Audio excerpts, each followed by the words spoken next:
సొంతూరుపై మమకారం, ఓటు వెయ్యాలనే దృఢ సంకల్పం పిల్లా చెల్లతో ఇంటిల్లి పాతి స్వస్థలాలకు విచ్చేశారు.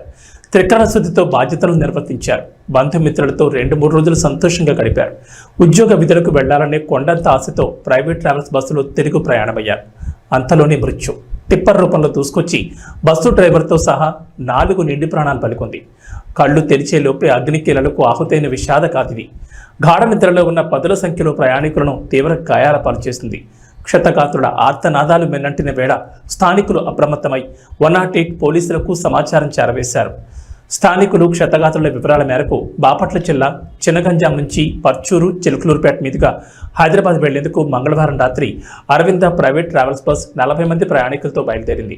వీరిలో చినగంజాం, గొనసపూడి, నీలాయపాలెం వారు ఎక్కువగా ఉన్నారు. వీళ్లంతా సార్వత్రిక ఎన్నికల్లో ఓటేసి హైదరాబాద్కు తిరుగు ప్రయాణమైన వారి. మంగళవారం అర్ధరాత్రి 1:30 సమయంలో చిలకలూరుపేట మండలం అన్నంబట్లవారిపాలెం, పసుమరు గ్రామాల మధ్య ఈవూరువారిపాలెం రోడ్డు వద్దకు వచ్చేసరికి ఎదురుగా శరవేగంతో కంకరతో వచ్చిన టిప్పర్ బస్సును ఢీకొట్టింది. క్షణాల్లో టిప్పర్కు మంటలు రేగి ఆపై వేగం తీవ్రత దృష్ట్యా బస్సుకు మంటలు వ్యాపించాయి. ప్రమాద తీవ్రతకు క్షణాల్లో ట్రావెల్స్ బస్సు చోదకుడు మరో 4 ఆహుతయ్యారు.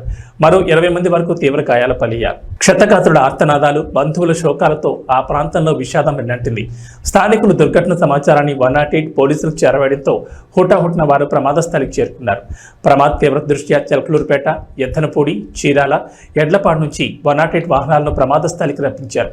బస్సులో చిక్కుకుపోయిన వారిని బయటకు తీసి 108 వాహనాల్లో 20 మంది క్షతగాత్రులను చిలకలూరుపేట ప్రాంతీయ వైద్యశాలకు తరలించారు. చిలకలూరుపేట నుంచి అగ్నిమాపక శాఖ వచ్చి మంటలు ఆర్పడంతో పరిస్థితి అదుపులోకి వచ్చింది. బైపాస్ వర్క్ జరుగుతుండడం, తార్ రోడ్డుపై మట్టి భారీగా పేరుకుపోవడం, టిప్పర్ వేగంగా దూసుకురావడం, టిప్పర్ చోదకుడు వేగాన్ని నియంత్రించలేకపోవడం ప్రమాదానికి కారణమైనట్లు తెలుస్తోంది.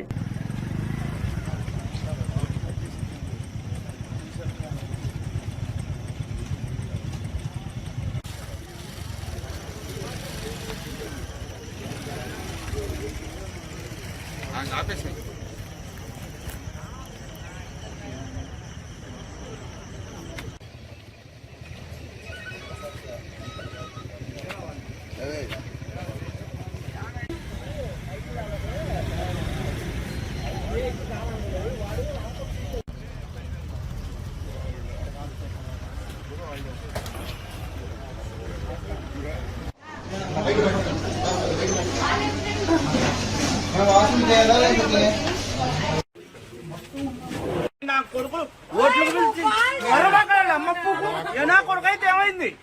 ఏ నా కొడుకు తెలిసి డబ్బులు రావాలంటే అమ్మ కొత్త నిజంగా వాడు మడ్డాడు అమ్మ చెడు కొత్త నిజంగా